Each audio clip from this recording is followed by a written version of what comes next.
हरियाणा प्रदेश के जिला रोहतक में महम चौबीसी के चबूतरे पर होने जा रही है अमृत वर्षा। सर्व महम चौबीसी खाप संत रामपाल जी महाराज को उनके सामाजिक उत्थान के लिए किए गए स्वर्णिम कार्यों के लिए करेगी सम्मानित।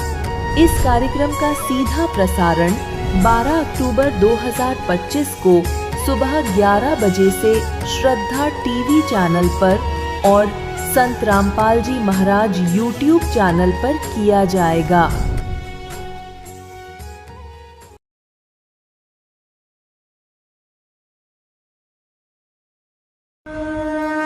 संत रामपाल जी महाराज एक ऐसे महान संत जिन्होंने अपनी सतभक्ति, तत्व ज्ञान, करुणा और सेवा के बल पर समाज में नई मिसाल कायम की है। संत रामपाल जी महाराज की अगुवाई में उनके सभी सतलोक आश्रमों से समाज कल्याण के अद्भुत कार्यों ने समाज को सुनहरे भविष्य की एक नई उम्मीद दिखाई है। संत रामपाल जी महाराज से नाम दीक्षा लेने के बाद लाखों लोगों की लाइलाज बीमारियां जैसे कैंसर, एड्स आदि ठीक हुई। संत जी के ज्ञान से प्रेरित होकर उनके अनुयायियों ने लाखों यूनिट रक्तदान किया। संत जी ने लाखों बहन बेटियों का दहेज मुक्त विवाह करवाया।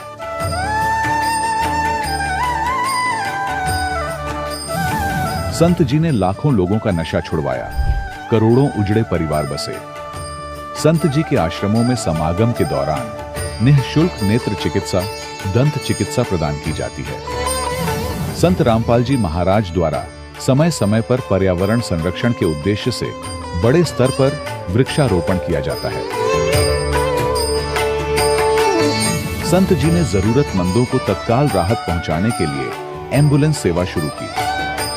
संत जी अपने अनुयायियों को देहदान के लिए प्रेरित करते हैं, जिससे मानवता की सेवा और चिकित्सा क्षेत्र में सुधार हो सके। संत रामपाल जी महाराज के सभी आश्रमों में हर रोज निःशुल्क भंडारा आयोजित किया जाता है, जहां हर वर्ग, हर जाति और हर धर्म के लोग एक साथ बैठकर भोजन करते हैं।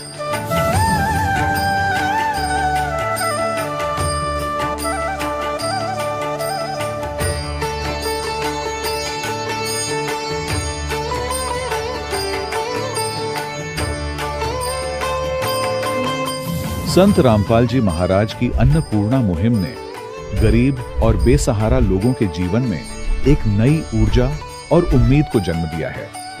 घर घर खाद्य सामग्री और जरूरी मदद पहुंचाकर संत रामपाल जी महाराज ने लोगों को दुख और मजबूरी से लड़ने की ताकत प्रदान की है।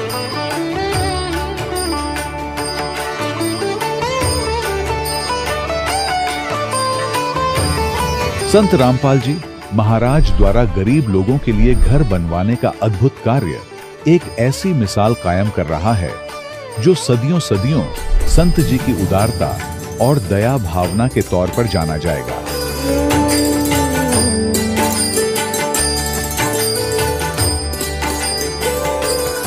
संत रामपाल जी महाराज के आश्रम में हजारों बुजुर्गों को सम्मान और प्यार के साथ जीवन जीने का अवसर मिलता है।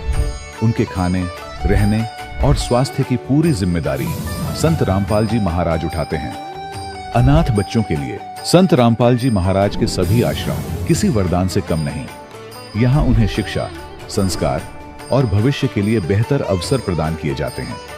चाहे बाढ़ हो, भूकंप या महामारी, संत रामपाल जी महाराज और उनके अनुयायी हमेशा ही जरूरतमंदों के लिए सबसे आगे खड़े रहते हैं।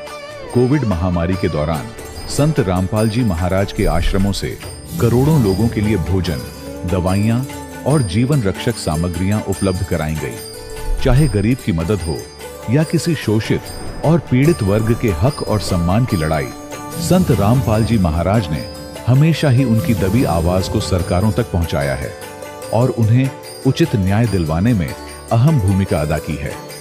समाज में आध्यात्मिक और सामाजिक मूल्यों के प्रति जागरूकता लाने में संत रामपाल जी महाराज हर कदम पर मानवता के सच्चे सेवक साबित हुए हैं। संत रामपाल जी महाराज का जीवन हमें सिखाता है कि सच्ची सेवा वही है जो निस्वार्थ भाव से की जाए। आइए हम भी इस महान सेवा के कार्य में इस महान संत से जुड़ें और संत रामपाल जी महाराज से नाम दीक्षा लेकर अपने जीवन को धन्य बनाएं।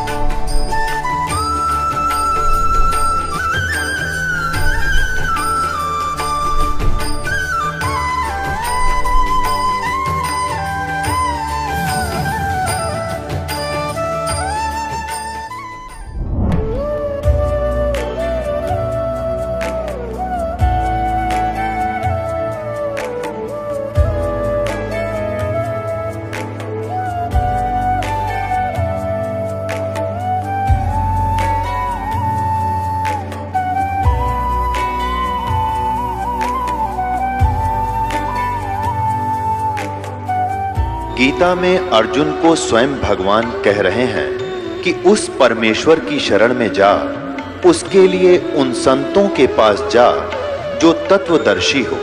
इसी प्रकार हजरत मोहम्मद को उनका अल्लाह कह रहा है कि कोई और पूर्ण परमात्मा है, उसको पाने के लिए उन तत्वदर्शी संत की तलाश कर। वो प्रभु कौन है, ये जानने के लिए कृपया अवश्य सुनिए जगत गुरु तत्वदर्शी संत रामपाल जी महाराज के अमृत वचन। दर्शकों, मनुष्य को जब अपने जीवन में दुख और पीड़ा का सामना करना पड़ता है तो वह पूर्ण परमात्मा की तलाश में निकल पड़ता है। ऐसी ही कहानी है पंजाब की रहने वाली माया देवी जी की। इनका जीवन शारीरिक कष्टों और भूत प्रेत बाधाओं से घिरा हुआ था। तमाम भक्ति साधना करने के बावजूद इन्हें कोई राहत नहीं मिली। शारीरिक और मानसिक कष्टों से परेशान माया देवी जी को तलाश थी एक ऐसे मसीहा की जो इनके सारे कष्टों को समाप्त कर सके। आज माया देवी जी का ये कहना है कि मुझे वह मसीहा मिल गया है, और वह मसीहा कोई और नहीं, संत रामपाल जी महाराज हैं। दर्शकों, आइए जानते हैं कि माया देवी जी ऐसा क्यों कह रही हैं। सुनते हैं माया देवी जी की कहानी उन्हीं की जुबानी। नमस्कार जी। नमस्कार जी। क्या नाम है बहन जी आपका? माया देवी जी। बहन जी, आप कहाँ के रहने वाले हैं? जी हम गांव टेड़क, जिला मुआड़ी, तहसील डेराबस्सी। बहन जी, संत रामपाल जी महाराज से आपने नाम दीक्षा कब ली? जी मैंने 2017 में ली जी। संत रामपाल जी महाराज से नाम दीक्षा लेने से पहले क्या आप कोई भक्ति साधना करते थे? हाँ जी, मैं सभी देवी देवताओं की भक्ति करती थी जी। हफ्ते में जी मैं वीरवार, जुमा, सोमवार जी सारे ही व्रत रखती थी जी। एक महीने में एक पूर्णिमा का व्रत आता था जी, वो भी मैं करती थी जी। ऐसा कोई व्रत नहीं था जी, नवरात्रे जी सब करती थी जी। मैं शाम खाना भी नहीं खाती थी, एक टाइम खाती थी जी खाना भी। कोई पानी सुबह से लेकर शाम तक मैं पानी भी नहीं पीती थी जी। बहन जी, आपने बताया पहले आप हिंदू देवी देवताओं की भक्ति करते थे तथा व्रत भी रखते थे, तो जो भक्ति साधना आप करते थे उससे आपको क्या लाभ हुए? कोई लाभ नहीं हुआ जी। सारी भक्ति करते करते मेरी शरीर में इतनी पीड़ा रहती थी जी। मुझे बहुत भूत प्रेत की बाधा थी जी, बहुत ज़्यादा, इतनी थी जी।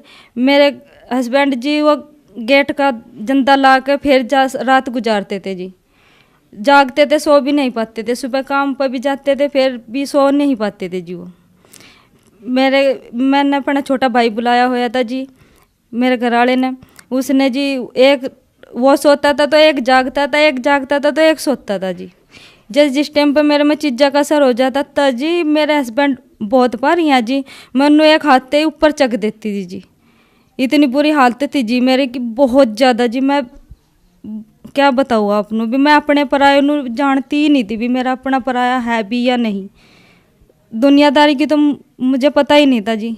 गाँव वाले कहते थे जी भी या तो ढोंग करा या तो फैल करा, ऐसे ऐसे इल्जाम लगाते थे जी। मेरे इस टाइम पे मुझे भूत प्रेत का असर हो जाता था जी। मैं अपना हाथ ही काट कर अपना ही खून चाटने लगती थी जी। मेरी इतनी बुरी हालत हो जाती थी सर, प्रेतों ने मेरा ऐसा हाल कर दिया था। मैं अपने पति, अपने बच्चों को, किसी को भी नहीं जानती थी जी। गांव के मेरे आड़ पड़ोस, मेरी सास भी कहती थी भैया तो ढोंग करा, कोई भी हमारे घर नहीं आता था। जिस टाइम पर मुझे असर होता था जी प्रेतों का, मेरे घर वाले जी गेट खड़का करते जी, जोन से मेरे ताऊ चाचा कोई गेट भी नहीं खोल था जी माँ। उसके बाद जी मेरे हस्बैंड को जी बवासीर की बीमारी थी। मेरा लड़का जी 9 साल का, उन्हें बहुत ज़्यादा बुखार हो रहा था जी। हफ्ते में जी वो स्कूल में 2 दिन मुश्किल से जा पाता था। उसके बाद इतना बुखार था जी, मैं खुद डर जाया करूँ थी जी भी, इतना बुखार है परमात्मा, मैं इतनी भक्ति भी करूँगा फिर भी मेरे बच्चे ठीक नहीं है। जौन सा कुछ भी कहते थे जी, मैं बहुत दूर दूर तक इलाज करवाया। यहाँ से यूपी में शामली पड़ा जी, वहाँ भी मैंने इस्लाम है जी एक, वहाँ उस पर भी इलाज करवाया। बराड़े में जी नप्पड़ भगत जी आए एक, उस पर भी इलाज करवाया। लेकिन इलाज करवाया कहती थी, पता लगता था भी मैं ठीक होगी, फिर ऐसे ही हो जाता था जी। इतनी बुरी हालत थी जी। मैं 1 रुपये नु तरस गई थी जी। 10 रुपये तो मेरे वास्ते इतने हो गए थे भी, पता नहीं कितनी बड़ी रकम है। इतनी बुरी हालत कर दी थी मेरी। दिखते थे जी मनु, जिस टाइम पर मनु दिखते थे भूत प्रेत मेरे हस्बैंड के रूप में भी दिखते थे।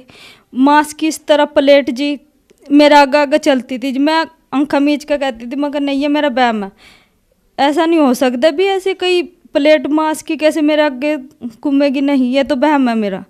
उसके बाद ऐसा ही होता रहता था। मैं अपने कमरे में भी नहीं बढ़ पाती थी जी। अगर कल्ली होती थी घर पे तो मैं कमरे में नहीं जाऊँ थी, मैं बाहर ही रहूँ थी। किसी का बैठ गई तो मैं डर लगता था भी मैं अंदर जाऊँगी कुछ मुझे मार देगा, बहुत ज़्यादा इतनी दिक्कत रहती थी जी, मैं बहुत डरती थी। बहन जी, जैसा कि आपने बताया, आपके बताने के अनुसार आपके घर पे दुखों का पहाड़ टूटा हुआ था। आपको, आपके पति को, आपके बच्चे को बहुत परेशानियों का सामना करना पड़ रहा था। तो फिर संत रामपाल जी महाराज के बारे में जानकारी आपको कहाँ से मिली? चाचा जी मारे, उन्होंने हमें समझाया, संत रामपाल जी महाराज का ज्ञान बताया भी, अब परमात्मा है, धरती पर आए हुए संत रामपाल जी महाराज के रूप में आए हुए हैं। तो मैं यकीन नहीं था जी, मैं इतनी पूजा करा करूँ थी तो मुझे यकीन नहीं हो रहा था जी, मैं किस तरह विश्वास कर लूँ, यकीन नहीं हो रहा था जी मुझे बिल्कुल भी मैं किसी बात पर भी विश्वास करूँ किस पर ना करूँ, मेरी समझता पर था जी सब कुछ। क्यों मैं इतनी पूजा करा करूँ थी जी, मुझे कोई लाभ नहीं हो रहा था। फिर चाचा जी कह रहे भी इस ज्ञान ਨੂੰ समझ, तू सत्संग तो देख सकते हैं। मैं कहा हाँ। तो उन्होंने कहा अभी सत्संग देख संत रामपाल जी महाराज का। तो मैंने सत्संग देखा संत रामपाल जी महाराज का। सत्संग देखा तो समझ में आया ज्ञान परमात्मा का, ऐसा ज्ञान हम कहाँ रह रहे क्या है हम ये पता लगा। हमने डेरा बसी जाकर जी नामदान स्थल पर संत रामपाल जी महाराज जी था जी नाम दीक्षा ले ली। मेरे हस्बैंड ने भी जी, मेरे बच्चे ने भी, मेरे 2 बच्चे हैं, मैंने 2 बच्चों को भी दिवा दी, मैंने खुद भी नाम दीक्षा ले ली जी। बहन जी, आपने संत रामपाल जी महाराज से नाम दीक्षा ली, तो जो आपके जीवन में दुख थे वो क्या संत रामपाल जी महाराज से नाम लेने के बाद कटे? जी 11 साल तक भूत प्रेतों ने जी मेरा घर बर्बाद करा होया था जी, कोई काम नहीं बना था जी। जैसा ही मैं संत रामपाल जी महाराज जी की शरण में आई, मेरे सारे दुख ठीक हो गए जी, कोई भूत प्रेत की बाधा नहीं रही जी, सब ठीक हो गया जी, काम भी ठीक हो गया, ऐसी कोई दिक्कत नहीं रही जी। मेरे घर वाले ने जी बवासीर की बीमारी थी वो भी ठीक होगी। मेरे लड़के को बुखार रहता था जी, 9 साल हो गए थे जिसका बुखार नहीं उतरा था, 9 साल का है मेरा लड़का, बुखार नहीं इसका उतरा था जी। जिस दिन का नाम दाम संत रामपाल जी महाराज ने नाम दाम लिया जी, मेरा लड़का भी ठीक है। मेरी जो भूत प्रेत की बाधा थी वो भी कट गई जी। मैं किसी भी वक्त असर हो जाता था, मुझे खेलती थी मैं, सब कहते थे भी ये तो ढोंग करा, बहुत ज़्यादा वो मेरी हट गई जी, कोई ऐसी तकलीफ नहीं रही। मेरा लड़का था जी बुखार रह रहा था जी, उसे खून में फैक्शन था सर उसके, वो भी फैक्शन ठीक हो गया जी। क्योंकि जबकि मैंने कोई दवाई उसके बाद नाम दाम लेने के बाद ना तो मैंने कोई दवाई ली ना ही मैंने कोई इलाज करवाया, सिर्फ नाम दाम लेने के बाद ही मेरा लड़का ठीक हो गया जी। मेरे डैडी जी बहुत ज़्यादा शराब पी रहे थे जी, मांस भी रोज़ खाते थे सर, इतनी शराब पीते थे भी, इतनी लड़ाई करते थे, शराब पीकर भी रात को सोने भी नहीं देते थे। मैं कभी कभी घर पे जाती थी तो दारू पी के इतनी लड़ाई करते थे भी, मैं वहाँ एक रात भी नहीं रह पाती थी। मैंने संत रामपाल जी महाराज जी से प्रार्थना की है, परमात्मा आप मेरे डैडी को अपनी शरण में बुला लीजिए, मेरा विश्वास और पक्का हो जाएगा। परमात्मा ने ऐसी दया की, संत रामपाल जी महाराज ने, मेरे डैडी ने शराब भी छोड़ दी। मैंने उन्हें ज्ञान बताया परमात्मा का भी, परमात्मा धरती पाए हुए हैं संत रामपाल जी महाराज भी, आप भी नाम दीक्षा ले लीजिए। मेरे डैडी ने नाम ज्ञान सुना, तब के मेरे डैडी को अधरंग भी पड़ गया था, इतनी बुरी हालत हो गई थी। कंपनी में, जिस कंपनी में मेरे डैडी जॉब करते थे वो भी मना कर दिया था भी आप ड्यूटी पर मत आना, भी आप काम नहीं करते। फिर संत रामपाल जी महाराज जी से नाम दाम दीक्षा लेने के बाद कंपनी से फ़ोन आया भी आप ड्यूटी पे वापस आ सकते हो। मेरे डैडी ने ड्यूटी भी दोबारा ज्वाइन कर ली। संत रामपाल जी महाराज की दया से दारू मीट सब छोड़ दिया। मेरे डैडी ठीक तो बोल भी नहीं पाया करते थे, बोलने भी ठीक लग गए, अपने पैरों पर चलन भी लगे। जबकि मेरे डैडी मंजे पे पड़ गए थे, बिल्कुल भी ये भी नहीं था भी वो चल सकते हैं या कुछ भी, दूसरों के हाथ में आ गए थे, बाथरूम तक उन्हें उठा कर ले जाना पड़ता था, यानी कि मंजे पे सब कुछ कर रहे थे वो। बहन जी, जैसा कि आपने बताया कि आपने संत रामपाल जी महाराज से नाम दीक्षा ली तो आपके परिवार में सुखों का भंडार आ गया, तो आज जो श्रद्धालु आपको देख रहे हैं उनको आप क्या संदेश देना चाहते हैं? संदेश तो परमात्मा ही देंगे, मैं तो अरदास कर सकती हूँ। मैं अपने घर को भी, जो से मेरे भाई हैं, अपने ताई जी को भी, सबको मैं अरदास ही कर सकूं भी आप भी परमात्मा की शरण में आइए। सच्चा ज्ञान है, सतगुरु संत रामपाल जी महाराज ये पूर्ण परमात्मा है, इनके अलावा कोई भी इस सृष्टि को कोई नहीं तार सकता। यही है जो ऐसा ज्ञान दे रहे जिससे मुक्ति हो रही है। संत रामपाल जी महाराज से नाम दीक्षा कैसे ले सकते हैं? अनेक चैनलों पर संत रामपाल जी महाराज जी का सत्संग आ रहा है, उस पर नंबर भी आ रहा है जी पट्टी पर, उस पर फोन करके आप नामदान स्थल पूछ सकते हैं, आप नामदान दीक्षा ले सकते हैं। धन्यवाद जी। सत्सई। दर्शकों, अभी आपने सुने संत रामपाल जी महाराज से दीक्षा प्राप्त करके सुखी हुए भक्त के अनुभव। अब देखिए जगत गुरु तत्वदर्शी संत रामपाल जी महाराज के मंगल प्रवचन। 16 साल की उम्र से लग गया था। रामानंद 104 वर्ष का हो गया था। सब पुराण, ये वेद गीता कंठस्थ सब वो याद थे उनके। कहना बेटा सचमुच ये तो मैंने कभी ध्यान ही नहीं दिया इस बात पर। तो फिर कहाँ रहोगे जब ये 14 भवनों का आग लगेगी, ब्रह्मांड भी नाश होगा। एक ऐसा स्थान है सतलोक जो कभी समाप्त नहीं होता, जिसके विषय में गीता ज्ञानदाता 18वें अध्याय के 62वें श्लोक में कहता है, अर्जुन तू सर्वभाव से उस परमेश्वर की शरण में जा, उस परमेश्वर की कृपा से तो परम शांति और सनातन परम धाम को प्राप्त होगा। यहां बात घुमाकर भगवान कहते हैं वो ज्ञान है मेरे पास स्वामी जी। अब स्वामी जी फ्यूज तो हो गए, कंडम तो हो गए, लेकिन ये मन बड़ा हठी है इसकी, लेकिन परमात्मा भी तो इसका बाप है, वो करके छोड़ देगा इसने कंडम। रामानंद जी ने कहा मैं बचपन से ही ना समाधिस्थ होता हूं और बहुत दूर तक मेरी समाधि जाती है। परमात्मा बोले समाधि लगाओ, आप देखता हूं कहां तक पहुंचते हो। उन्होंने समाधि लगाई तो रोज का अभ्यास था, मिनटों में समाधिस्थ हो गए। परमात्मा पहुंचे साथ में सूक्ष्म रूप में त्रिकुटी के ऊपर, क्योंकि त्रिकुटी जब ये सुषमा के पार करके त्रिकुटी आ जाती है, सुषमना द्वार को पार करते ही त्रिकुटी आती है। और त्रिकुटी तो ऐसा जैसे इंटरनेशनल एयरपोर्ट होता है। और वहां से फिर अपने अपने जहां जहां जिस इष्ट का उसने साधना कर रखी आजीवन, उस वहीं से उसका वो जहाज जाता है, वहां से फिर उसी लोक में पहुंच जाता है। वहां जाकर कोई परिवर्तन नहीं होता। कहते हैं योग युक्त प्राणायाम कर जीत्या सकल शरीर, और त्रिवेणी के घाट पे वहां अटक गए बलवीर। अब वहां 3 रास्ते हो जाते हैं, 3 रास्ते त्रिवेणी बोलते हैं उसको। सामने ब्रह्मरंदर, ऐसे सामने और लेफ्ट साइड में ये धर्मराज का ऑफिस है, एक पूरे वो बना हुआ सेक्रेटरीएट समझ लो। सबसे पहले धर्मराज के पास प्राणी जाता है, उसका अकाउंट देखा जाता है, जिस इष्ट की उसने साधना कर रखी वहां उसकी टिकट बना दी जाती, वहां भेज दिया जाता। नरक में जाना नरक में डाल दिया जाता है, किसी पशु योनि में जाना भूत बनना वो भेज दिया जाता है। और राइट साइड के अंदर ये अन्य और लोग हैं, जैसे 88,000 खेड़े हैं, शपथपुरी है, और सामने का ब्रह्मरंध्र है। कहते ब्रह्मरंध्र के घाट को खोल लेता कोई एक, द्वारे से फिर जाते हैं ऐसे बहुत अनेक। तब परमात्मा ने कहा कि ये है जो आगे जो जा रहा है ब्रह्मलोक का रास्ता है, और ये तेरे मंत्र से नहीं खुलेगा, हरे राम हरे कृष्ण और केवल ओम मंत्र से। ये मेरे पास वो सतनाम मंत्र है 2 अक्षर का स्वामी जी, और इसके उच्चारण से तुरंत खुल जाएगा। रामानंद जी ने अपने सारे जंतर मंत्र कर लिए, वो नहीं खुला। तो परमात्मा ने कहा कि मैं बोलूं सिमरण करूं श्वास उश्वास से अपना एक मंत्र का। ऐसे करते ही वो सामने का पट खुल गया, बजर कपाट एकदम ऐसे साफ। तो परमात्मा ने कहा आ स्वामी जी मेरे साथ। अब लेकर गए कि जिसको तुम निराकार ज्योत निरंजन और ब्रह्म कहते हो, ये बैठा साकार देख सामने। परमात्मा को देखकर उस नतमस्तक हो गया वो काल, ऐसे नीचे मस्तक कर दी गर्दन, और कहा चल इसके सिर पे पैर रख और चलो ऊपर ले चलता हूं।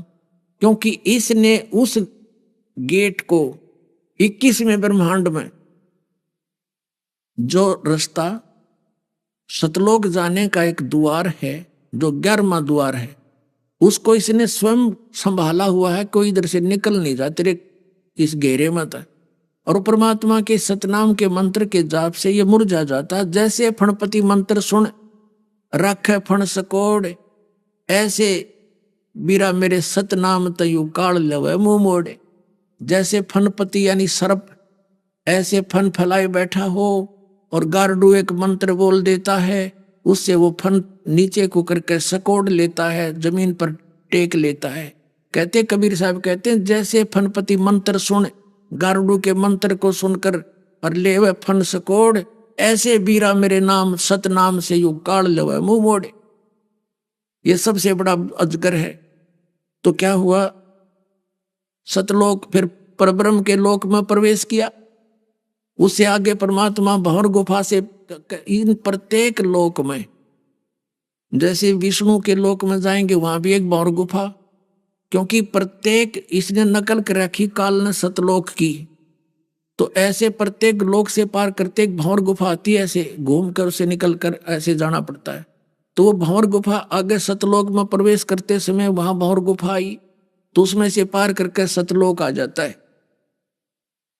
तो वहां जाकर जैसे गरीबदास जी के साथ लीला हुई थी ऐसे ही उसके साथ हुई। वो 5 वर्ष का बालक जाकर के अनंत कोट ब्रह्मांड के सिंहासन पर विराजमान हो गया और रामानंद जी से कहा कि I am God, I am supreme God. Ramanand से कहा कि मैं हूं वो परमात्मा स्वामी जी जिसकी तुमको खोज है। ओए होए, अब रामानंद जी ने वहां तो जो परमात्मा देखा उसका करोड़ सूर्य करोड़ चंद्रमा ऐसा स्वरूप देखा था, फिर वो परमात्मा कबीर साहिब के 5 वर्ष के बालक में समा गया था। अनंत कोट ब्रह्मांड के कंट्रोलर के सिंहासन पर अकेले कबीर परमात्मा वो 5 वर्ष के बालक विराजमान हो गए। रामानंद जी से कहा कि अब जाओ बच्चा, भक्ति करो, नाम लो, तब यहां से कहोगे ये है वो स्थान तुम्हारा जहां से तुम बिछुड़ कर गए हो।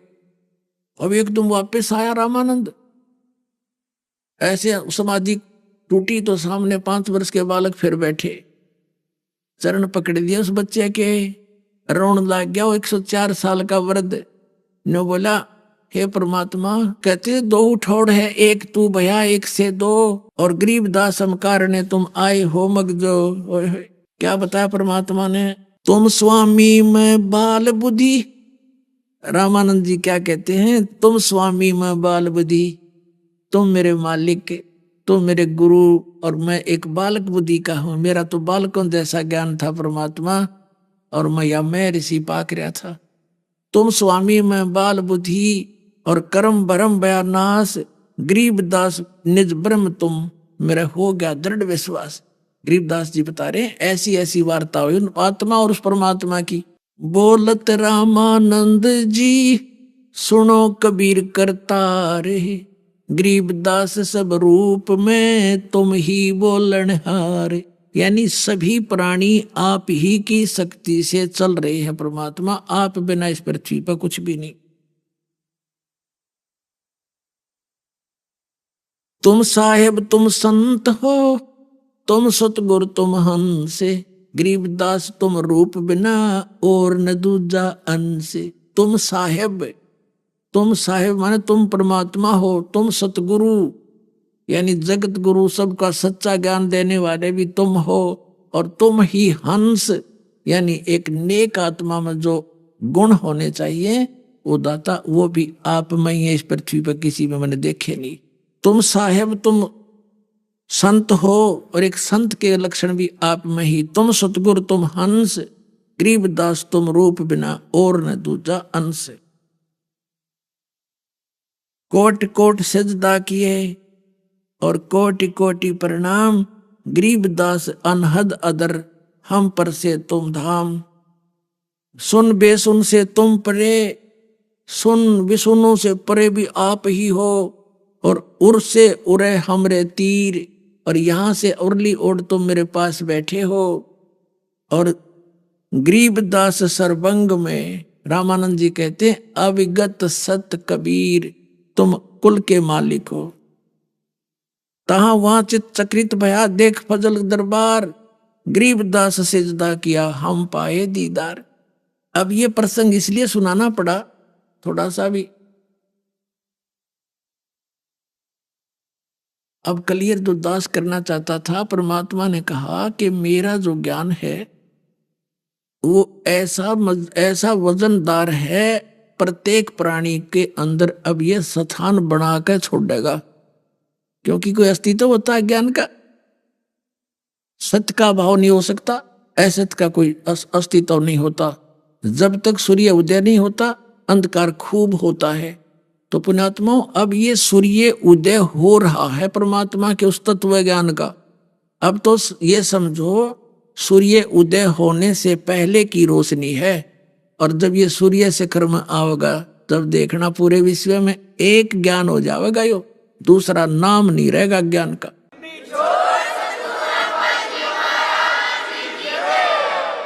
कबीर साहब ने कहा है कि और ज्ञान सब ज्ञानड़ी, जैसे लाल के तुलना में लालड़ी, और ज्ञान सब ज्ञानड़ी, कबीर ज्ञान सो ज्ञान, और जैसे गोला तोब का इब करता चला मैदान। एक समय जैसे प्रसंग जो चल रहा है उसी पर आते हैं। एक रामानंद जी के पास एक ब्राह्मण गृहस्थी, वो समाधान के लिए आया। सारा कुछ होगी ज्ञान, लेकिन वो एक पुण्यात्माओं, किसी ने कोई आरती घोट रखी है, जैसे चतुर्वेदी कहलाते थे, चारों वेदों को कंठस्थ कर लेते थे, उन पता कुछ नहीं था इसमें क्या लिख रखा है। तो ऐसे एक ब्राह्मण आ गया घना दुखी, और उसको रामानंद जी ने कई बार जंतर मंत्र बता लिए थे, कोई लाभ होया नहीं। तो रामानंद जी कहने लगे, भाई बच्चा ब्राह्मण, ये तो तेरी प्रारब्ध का भोग है, अंतिम सांस तक तेरे भोग्य पार पड़ेगी, इसका कोई विकल्प नहीं। तब कबीर साहब ने कहा, स्वामी जी, क्योंकि रामानंद जी ने कहा था कि बेट परमात्मा, अब आप मैं आपको शेष कैसे कहूं। तब परमेश्वर ने कहा था, गुरुदेव स्वामी जी मेरी बात का आज्ञा का पालन कर, नहीं तो आने वाले समय में काल का दाव लग जाएगा। ये कहा करेंगे कबीर साहब ने कौन सा गुरु बनाया था, आप औपचारिकता रूप में गुरु बनाना पड़ेगा, ये नियम बना दिया है मैंने, आप मेरे गुरु बने रहो, लेकिन अब भक्ति यही करो जो दास ने आपको ज्ञान करा है। तो वो प्रतिज्ञा करा ली परमात्मा ने उनसे, तो शर्मिंदा होकर के उन्हें स्वीकार करना पड़ा। लेकिन परमात्मा ने कहा खड़ा होकर के कि हे गुरुदेव, कबीर साहब बैठे थे वहां, रोज आने जाने लगे, बाकी ब्राह्मण दूर हट गए, दो दुखी सुखी आते थे उसके पास, दुखी दाखी आते थे आर्त टाइप। तो उस ब्राह्मण से परमात्मा ने कहा, स्वामी जी एक अर्ज करूं आपसे। कबीर रामानंद जी ने कहा, बोलो बोलो मालिक बोलो, क्या कहना चाहते हो।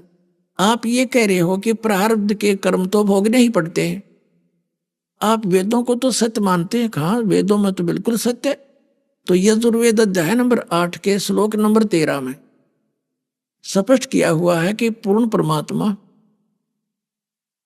अधर्म यानी घोर पाप का भी नाश कर देता है, संचित कर्मों का भी नाश कर देता है, प्रारब्ध के भी कर्म का नाश कर देता है। तो आपके पास वो साधना नहीं है जिससे यो पाप नाश हो सकता है। अब ये बात सुनकर अब वो उस ब्राह्मण ने कबीर साहब से अपना पता पूछ लिया। रामानंद जी ने बताया, भाई ये मेरे, वैसे तो मुझे गुरु कहते हैं, पर ये भाई भगवान आ रहे हैं। बच्चा सत्कर मान लिया ब्राह्मण, और है ये जुला जाति में, पर भगवान समझ लेना इसको। मैं भी ब्राह्मण समझू था अपने आप ने, पर भाई ब्राह्मणपना 2 दिन का है।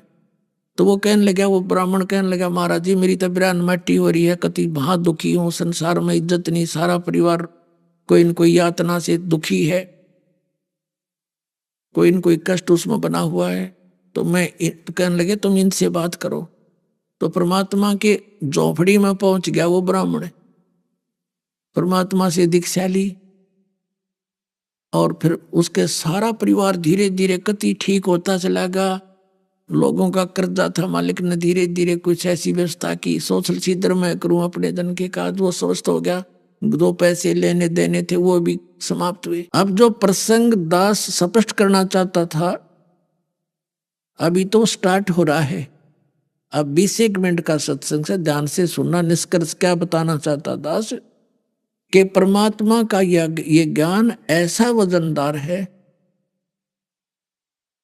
ये सबके हृदय में अपना जगह बनाएगा।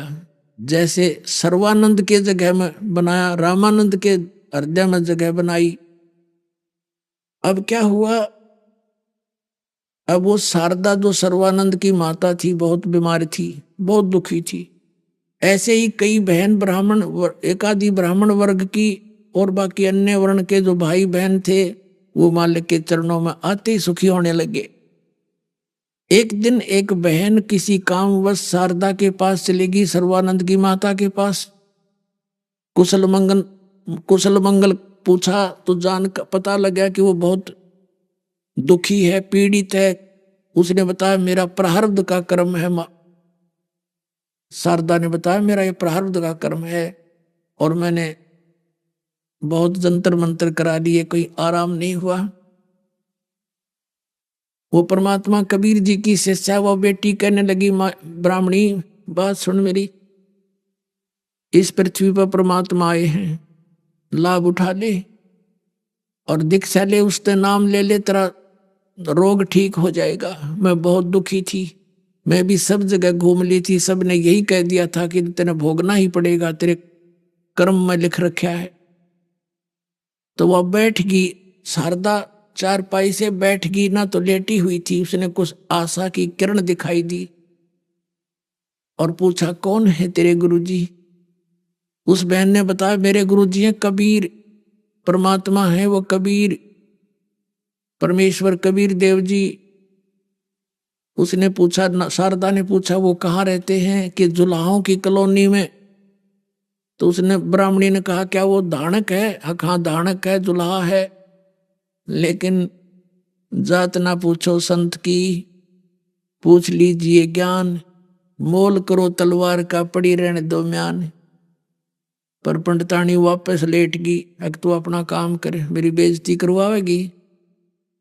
एक दानक का नाम लूं जुलाए तन नाश कर दिया, मेरी इज्जत का जिक्र भी ना करना मेरे सामने।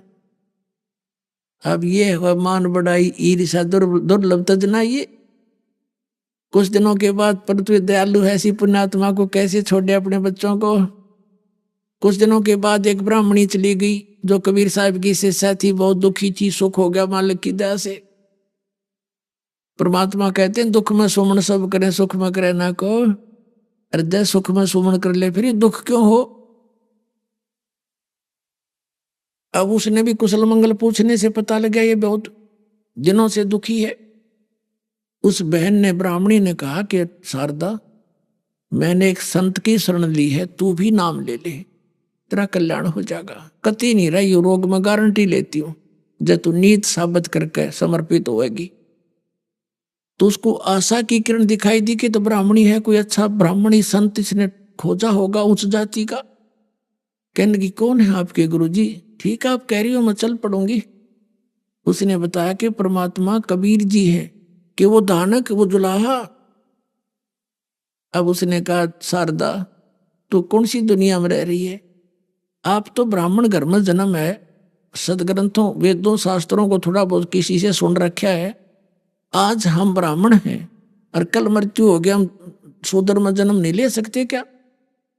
कहाँ ले तो सकते हैं, फिर क्यों सिर में दर्द कर रही है? कल न कुतिया बन गीता ब्राह्मणपना कहाँ जाएगा तेरा? उसने, क्योंकि परमात्मा के ज्ञान से परिचित हो जाता तो वैसी बोली बोलते।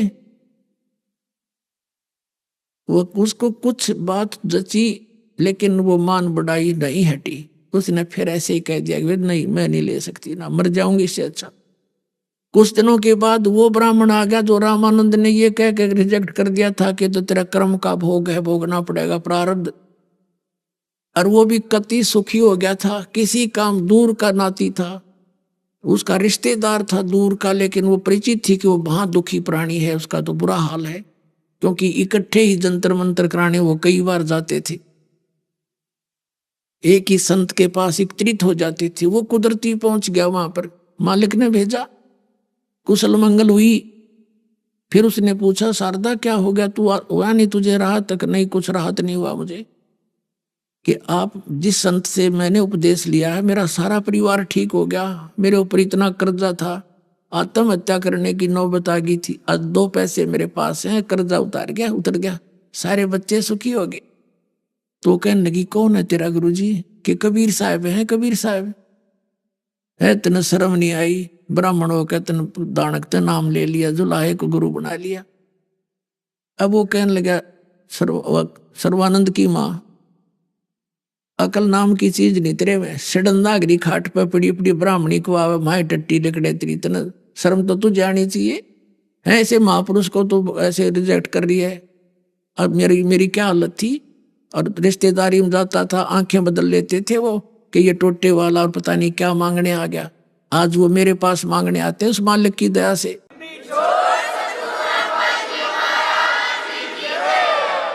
और फिर ना मानना तो बाढ़ में जा, उठ कर चल पड़ा, मैं नहीं आऊंगा नालायक तेरे घर पास के बाद।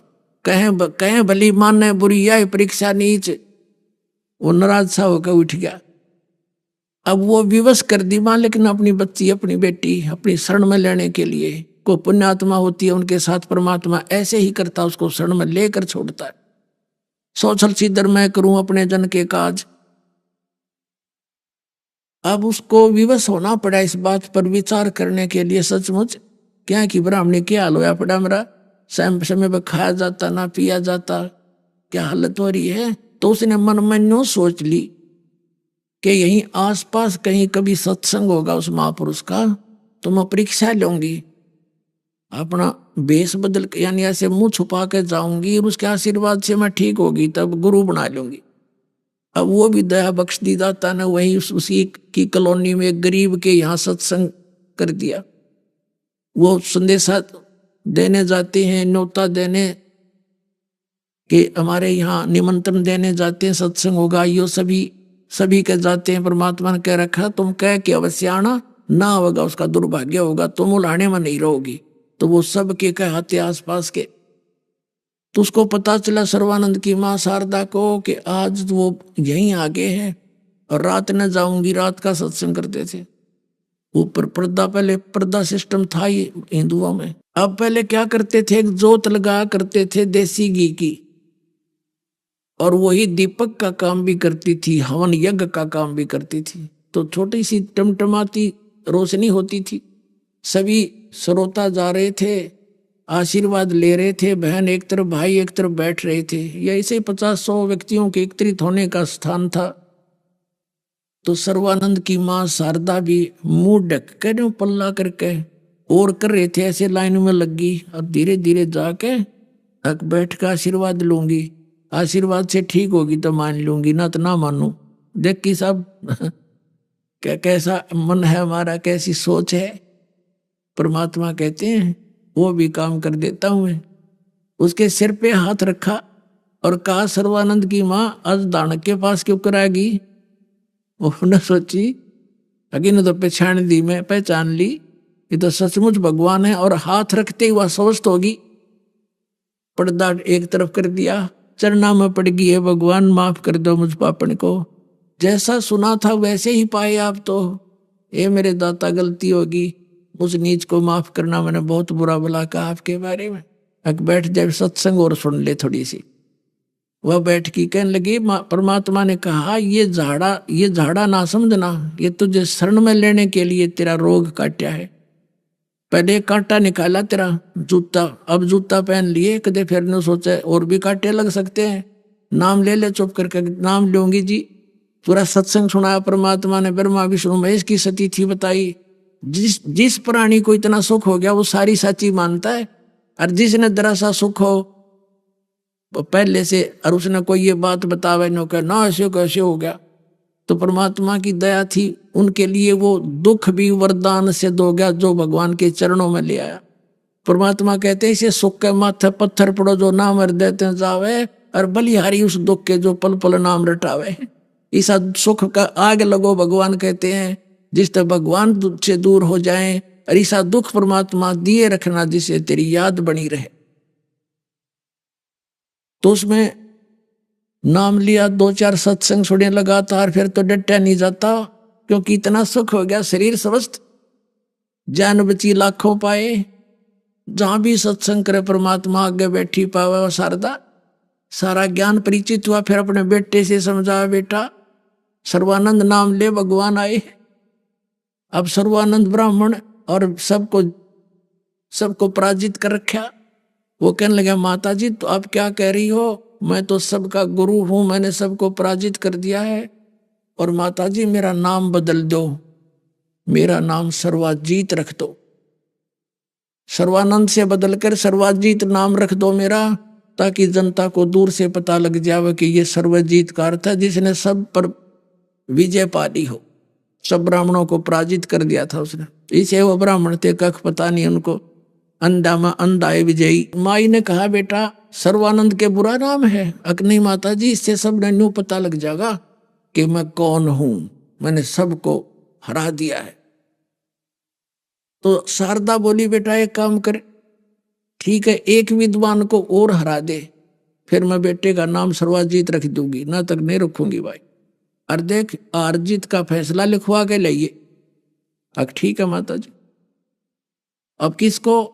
अब कबीर जी को हरा दे, कबीर के वो धानक जुलाहा, क्योंकि उसका पता सब ने था, सब ने छेड़ा छड़ी रखा करते परमात्मा कि उसने तो रामानंद जी की का भी बुद्धि भ्रष्ट कर दी, वो भी उसके पीछे लगा हुआ है, जंतर मंत्र जानता होगा, मैं सब ठीक कर दूंगा उसको। वहां भी जाता हूं, अभी आया, वो तो अक्षर ज्ञान रखता ही नहीं है, वो तो अशिक्षित है। ई भरा के आता हूं माई, अभी जाता हूं। माई बोली जा बेटा।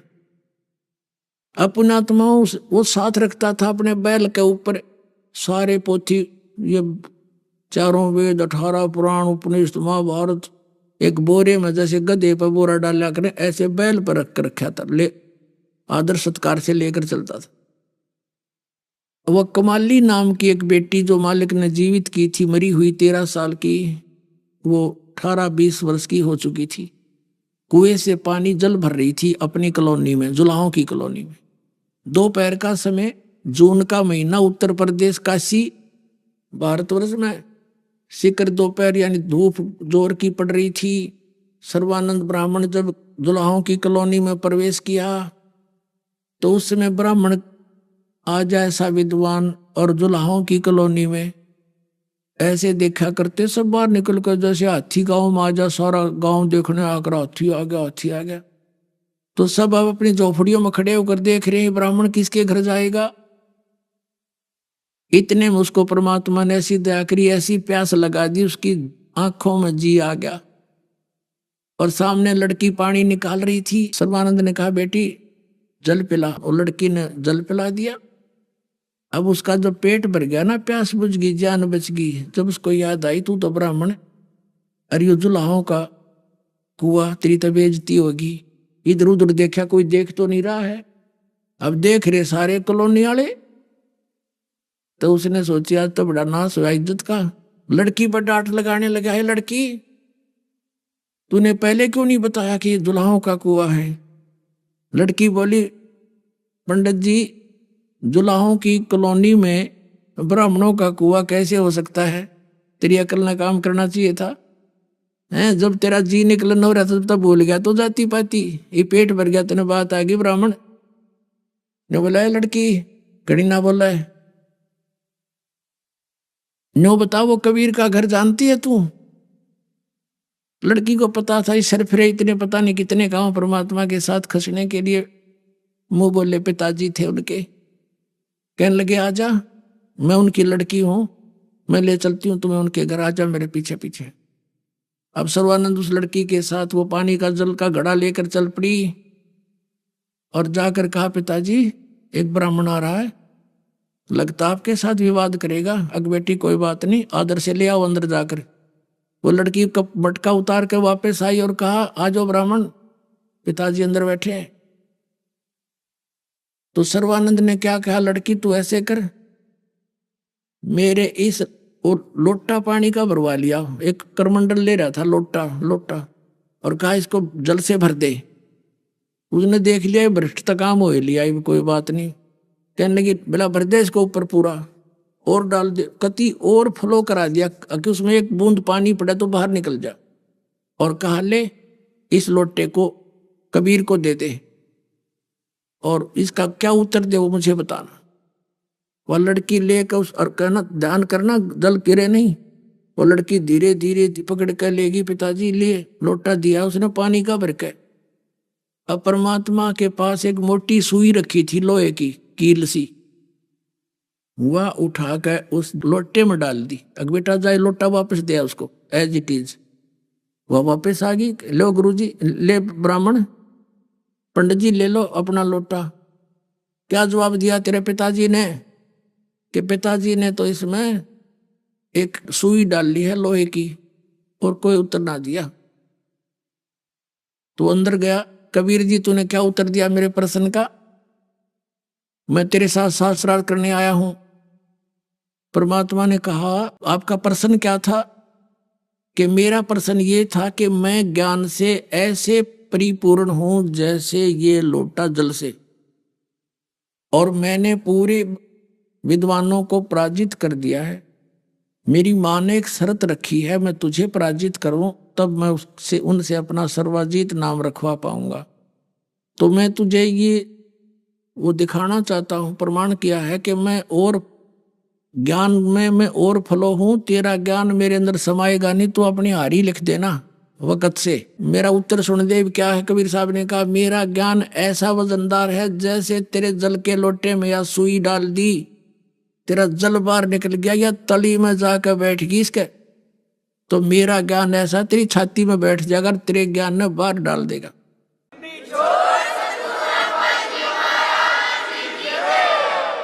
अब सर्वानंद कहता है कि प्रश्न कर। परमात्मा ने कहा कि कौन ब्रह्मा का पिता है, कौन विष्णु की माँ, और शंकर का दादा कौन है? पंडित जी दे बता। लगा कहने वो तो अविनाशी हैं, अजरो अमर है, उनको कोई माता पिता नहीं। ये सुनी सुनाई आचार्य शंकराचार्य गप्पे वो मार रहा था। तब परमात्मा ने कहा खोल के देख शिव पुराण का रुद्र संहिता अध्याय नंबर 5 से लेकर 6 तक पढ़ स्वामी जी। अब उन्होंने निकाल कर जब देखी, और उसी समय जुलाहों की कॉलोनी के सारे जुलाहे इकट्ठे हो गए। और यह खास बात होती है, घर का जोगी जोगड़ा, बाहर का जोगी सद, सारे नो सोचे थे आयु कबीर गणा विद्वान पाक रहा है, आज भी ब्राह्मण से न कति हरा के जाओगा। वो सारे इसलिए इकट्ठे हो गए और बैठे बैठे सुने सारी वार्ता। अभी आपने सुने संत रामपाल जी महाराज के मंगल प्रवचन। आइए अब सुनते हैं संत रामपाल जी महाराज से नाम दीक्षा लेकर सतभक्ति करके अद्भुत लाभ प्राप्त करने वाले अनुयायी के विचार। नमस्कार दर्शकों, मिलिए छत्तीसगढ़ के बरेला गांव के सेवादास साहू जी से। सेवादास जी जो कभी दामाखेड़ा पंथ से जुड़े हुए थे, वहां इन्होंने 10 वर्षों तक गहरी साधना की। लेकिन अफसोस ये था कि इस साधना से न तो इन्हें कोई आध्यात्मिक लाभ हुआ और न ही इनके शारीरिक कष्टों में कोई सुधार आया। लेकिन फिर इनके जीवन में एक बड़ा बदलाव आया जब इन्हें पता चला संत रामपाल जी महाराज के बारे में, और जैसे ही इन्होंने सच्चे हृदय से संत रामपाल जी महाराज को याद किया, इनके जीवन में अद्भुत परिवर्तन होने लगे। क्या यह परिवर्तन इनका भ्रम था या सच में इनके जीवन की सारी पीड़ाएं हमेशा के लिए समाप्त हो गईं? आइए जानते हैं सेवादास जी की कहानी उन्हीं की जुबानी। नमस्कार सर। नमस्कार सर। सर क्या नाम है आपका? सेवादास साहू। सर कहाँ के रहने वाले हैं आप? बरेला छत्तीसगढ़ से सर। सर संत रामपाल जी महाराज से नाम दीक्षा आपने कब ली? सदगुरु रामपाल महाराज से मैं सन 2013 में नामदान लिया सर। सर संत रामपाल जी महाराज से नाम दीक्षा लेने से पहले क्या आप कोई भक्ति साधना भी करते थे? मैं ब्रह्मा विष्णु महेश गणेश शारदा जोगिया बाबा सदभनिया माता, मैं सब देवी देवता के शरण में गया सर, सबका भक्ति किया। मैं ड्राइवर भी था, ड्राइवर में जाता था सब बुकिंग वाले को लेके, उसको भी जाते थे तो मैं भी वहाँ मंदिर में जाता, गुरुद्वारा में जाता, चर्च में जाता, सब जगह दंडवत करता। मैं बहुत दुखी था। उसके बाद मैं दामाखेड़ापन से मैं जुड़ा, 10 साल तक जुड़ा रहा सर। तो मेरा रोग था, पथरी का रोग था। उस बीमारी में ऑपरेशन कराया मुंगेली में। वो ऑपरेशन तो हुआ, बाकी सक्सेस नहीं हुआ। पेशाब नली में इतना बीमारी आता, पेशाब रुक जाता था, बहुत समस्या था। जो शुगर का बीमारी था, टीबी का बीमारी लगने लग गया था। उसके कारण मैं गया दामाखेड़ा, वहाँ भी मेरा समस्या का समाधान हो जाएगा करके, वहाँ भी समस्या का समाधान नहीं हुआ और बीमारी बढ़ता गया। उस भक्ति से कुछ लाभ नहीं मिला, परेशानियाँ ही परेशानियाँ मेरे को मिला। तो फिर संत रामपाल जी महाराज की शरण में आप कैसे आए? हमारे यहाँ एक शिव भगत है, वो जुड़ा था बरवाला आश्रम से। तो उसने बताया भाई आप इतना दुखी रहते हो, बरवाला में सदगुरु रामपाल महाराज, आप उससे जाओ और अपना बीमारी का इलाज कराओ। नामदान देते हैं, नामदान देने से आपका बीमारी समस्या का समाधान हो जाएगा। एक बार चलो। अब वहाँ कैसे जाएं, वही तो है कबीर साहिब वाला। तो हमको ये अज्ञान के कारण ये बोल रहे थे सदगुरु रामपाल महाराज काल के दूत हैं करके, हम दामा खेड़ों को सच्चे मार रहे थे। जब वो बोला कि भाई एक बार तो चल के देखो, आप वहाँ जाके देखो, जाने में क्या है, हरियाणा बरवाला जाने में क्या है, वहाँ हम चल के आए हैं, एक बार जाके देखो भाई। जाके देखने में कुछ नहीं लगता। तो ठीक है भाई, जाऊँगा। बाकी मेरा भी खेत में चना धनिया है, फसल है, सीजन है, और गुरु रामपाल महाराज के कृपा से मेरा फसल जो है चुकता बिक जाएगा, धनिया चने का है, तो बिल्कुल चला जाऊंगा। मैं तो खोज में हूँ। ऐसे कह कर 2-4 दिन रुका भगत जी। उसके बाद देखता हूँ कि ग्राहक मेरे खेते में आ गया कि भाई धनिया आपका तैयार हो गया, दोगे क्या? ऐसे करके मैं बोला सर बिल्कुल देना है, मेरे को देने के लिए तैयार किया हूँ, मैं दे दूँगा। तो उसने पूरा 2 एकड़ का धनिया चना पूरा खरीद लिया। मैं कहें पहला बार ऐसा चमत्कार हो रहा है भाई, रामपाल महाराज का नाम लिए नहीं हैं, उसके निवेदन किए हैं कि मेरे धनिया चना का बिक्री कोई ग्राहक आ जाएगा, खरीद लेगा, चला जाएंगे। याद आ गया शिव भगत का कि उससे कहे हैं कि मेरे धनिया चना बिक जाएगा फसल, तो मैं चला जाऊंगा करके।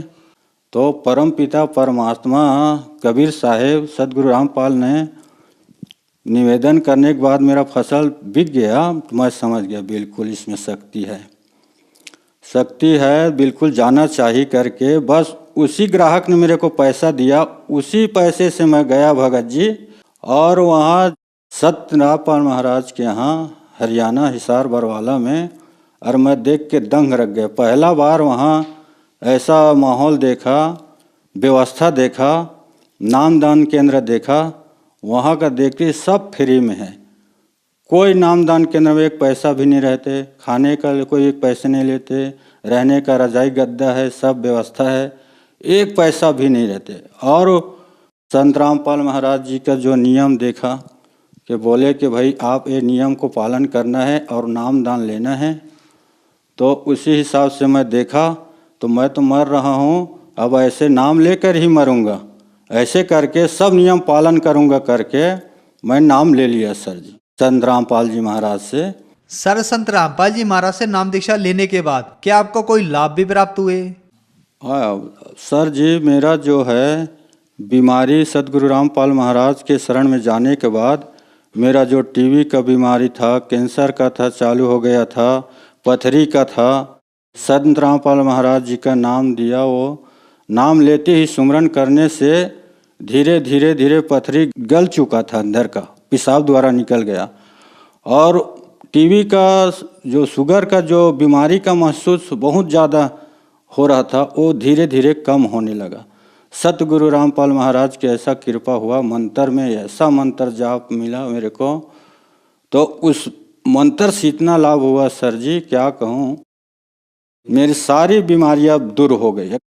घर में मेरे पत्नी का भी मानसिक धर्म, कुछ पेट का समस्या बीमारी था, उसको भी जोड़ा कि वहाँ चलो, सदगुरु रामपाल महाराज के आश्रम में चलो, समस्या का समाधान हो जाएगा। तो वो भी आई, रामपाल जी महाराज के आश्रम में आई, और उसका भी नाम लिया, उसका भी बीमारी दूर हो गया। और लाभ मेरा मानसिक शारीरिक, घर में तनाव, घर में किचकिच लड़ाई झगड़ा, पारा मोहल्ले में लड़ाई झगड़ा, अब मैं सुधर गया सदगुरु रामपाल महाराज के मंत्र से। तो बाकी मेरे घर का भी माहौल बहुत अच्छा हो गया, और घर परिवार में शांति का वातावरण बन गया। अब सुखी जीवन जी रहा हूँ सर जी मैं। बहुत अच्छा परमात्मा का सच्चा गुरु सदगुरु रामपाल महाराज जी मिल गए हैं। बहुत अच्छे से मेरा भक्ति चल रहा है, और मेरा सब रोग दूर हो गया, दूर, परिवार भी बहुत अच्छे से है। और दुर्घटना एक होना था सर जी मेरे, तो वो याद आ गया दुर्घटना। एक भविष्यकर्ता तखतपुर में आए थे धर्मशाला में, वो बताया, पहले सदगुरु रामपाल महाराज से जोड़ने से पहले देखवाया हाथ, तो एक एक्सीडेंट में आपका खतरा का निशान बताया मेरे को, तो वो याद आ गया। तो सतगुरु रामपाल महाराज जी ने वो खतरा एक्सीडेंट बहुत ज़बरदस्त होना था, उसको भी हल्के में टार दिया भगत जी। मैं गाड़ी चलाता था, ड्राइवर हूँ, सभी जानते हैं, हमारे छत्तीसगढ़ के खेलू साहू ड्राइवर सभी जानते हैं।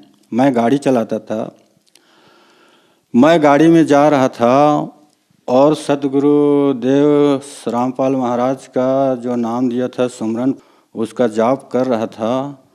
और ऐसे धुंध का समय था, सुबह सुबह बिलासपुर जा रहा था मुंगेली से, एक सर जी को स्टेशन रेलवे, और खपरी नाला के पास जो एक सैकड़ा सा नाला है, वहाँ जाने के बाद एकदम से काल की दूध टाइप भयानक धुंधला टाइप आ गया। वहाँ धुंधला टाइप आ गया, ब्रेक मारा, ब्रेक मारने से वो नाले के से खिसल गया गाड़ी।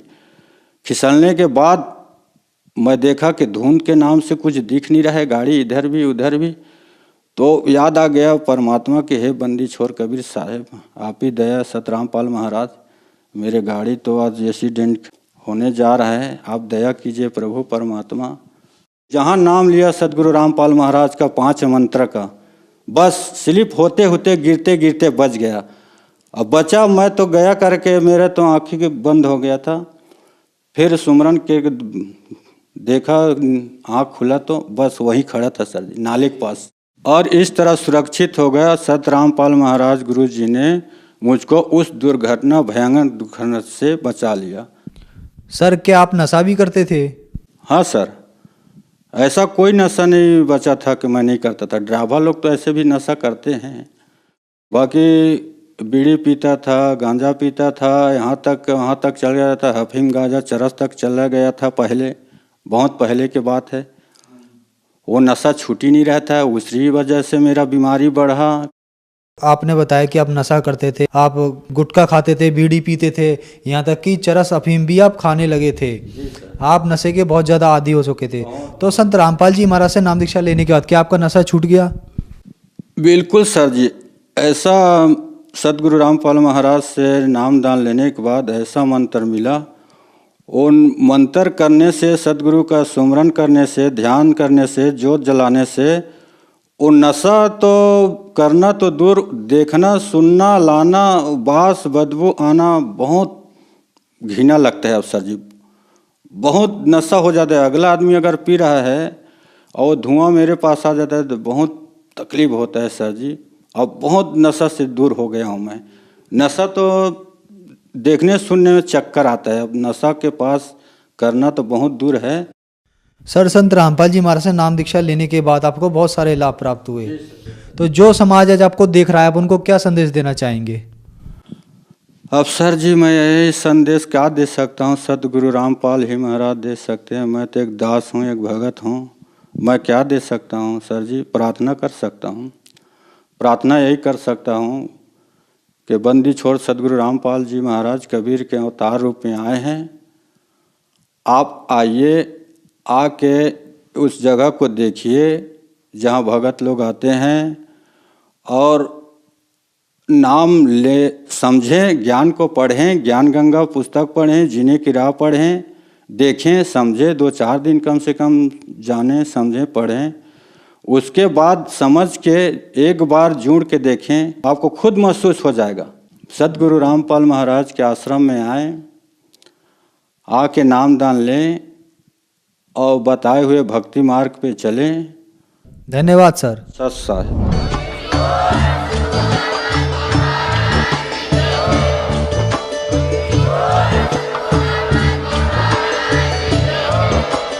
आप सुन रहे थे जगत गुरु तत्वदर्शी संत रामपाल जी महाराज जी के मंगल प्रवचन। अधिक जानकारी के लिए विजिट कीजिए हमारी वेबसाइट www.jagatgururampalji.org। संत रामपाल जी महाराज जी के शुभ आशीर्वाद से पूरे विश्व भर में 500 से भी ज्यादा नाम दीक्षा केंद्र हैं, जिन पर संत रामपाल जी महाराज जी द्वारा ऑनलाइन निशुल्क नाम दीक्षा दी जा रही है। अपने नजदीकी नाम दीक्षा केंद्र का पता करने के लिए संपर्क करें 8222880541।